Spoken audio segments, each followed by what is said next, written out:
मैं आरएमएल में as a doctor कार्यरत हूँ। 24 आवर, 36 आवर, 72 आवर्स ड्यूटीज़ होती है।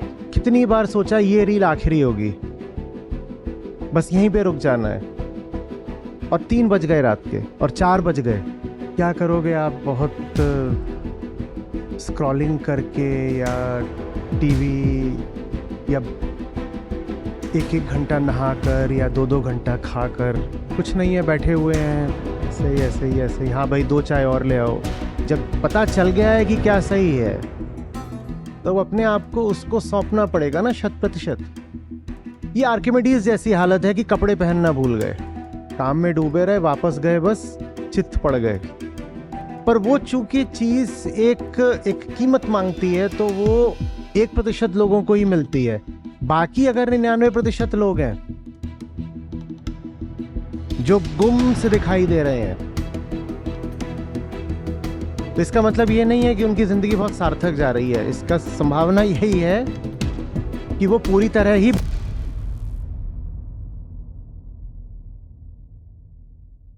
नमस्ते आचार्य जी, मेरा नाम रेणुका है। मैं आरएमएल में एज ए डॉक्टर कार्यरत हूँ।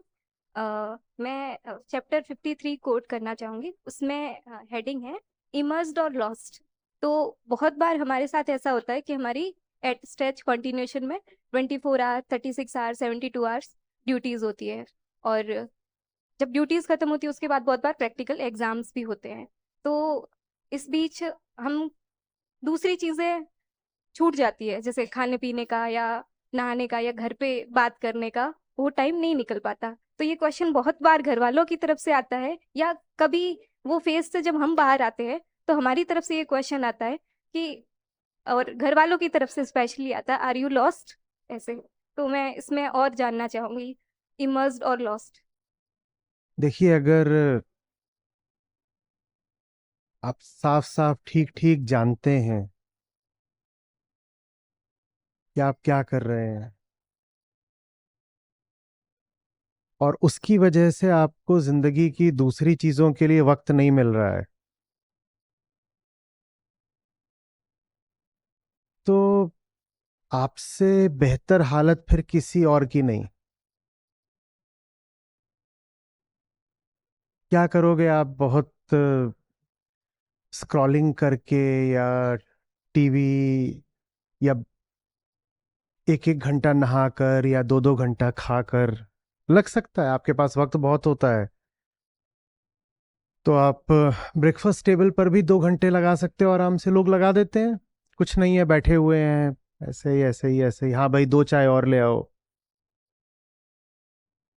वो सब कोई दूर से देखे तो उसको खुशनसीबी या प्रिविलेज कह सकता है, पर वो वास्तव में जीवन का कोई बड़ा सदुपयोग है नहीं। उससे कहीं बेहतर है कि आपको कुछ ऐसा मिल गया है जो आपको पूरी तरह से सोख ले रहा है,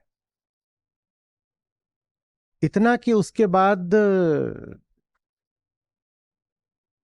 आप थक कर जाते हो तो आपके पास कपड़े बदलने का भी ना तो समय होता है ना ऊर्जा।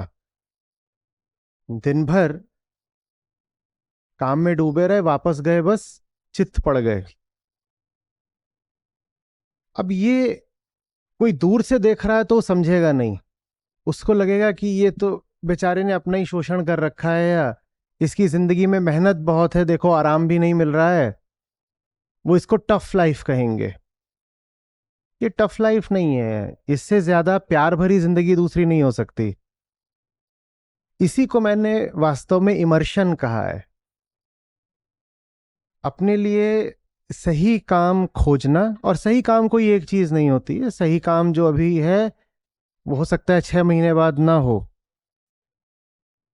हम्म होने को ये भी हो सकता है कि आज जो सही काम है कल ना हो। तो वो भी बहुत डायनामिक बात होती है। अपने लिए सही काम खोजना और उसको पूरी तरह अपने ऊपर छा जाने देना, पूरी तरह अपने आप को उसके सुपुर्द कर देना, इसी को आप एक तरह से सरेंडर या समर्पण भी बोल सकते हैं स्पिरिचुअल टर्म्स में। जो सही है उसको जाना, और फिर कोई कोताही, कोई चोरी नहीं करी। जब पता चल गया है कि क्या सही है, तो अपने आप को उसको सौंपना पड़ेगा ना 100%। ये इमर्शन है, इसमें समय का नहीं पता लगता। और दूसरी ओर है बीइंग लॉस्ट, उसमें भी समय का नहीं पता लगता।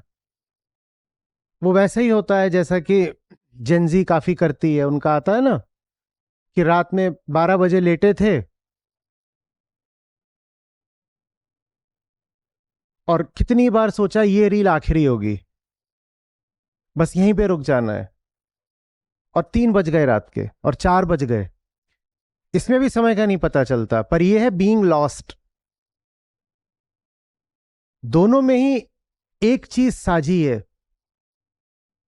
हाँ, आपको पता नहीं चलेगा क्या हो रहा है, लेकिन आपको अगर पता नहीं चल रहा तो क्या हो रहा है, तो 99% संभावना है कि कुछ बहुत गड़बड़ हो रहा है।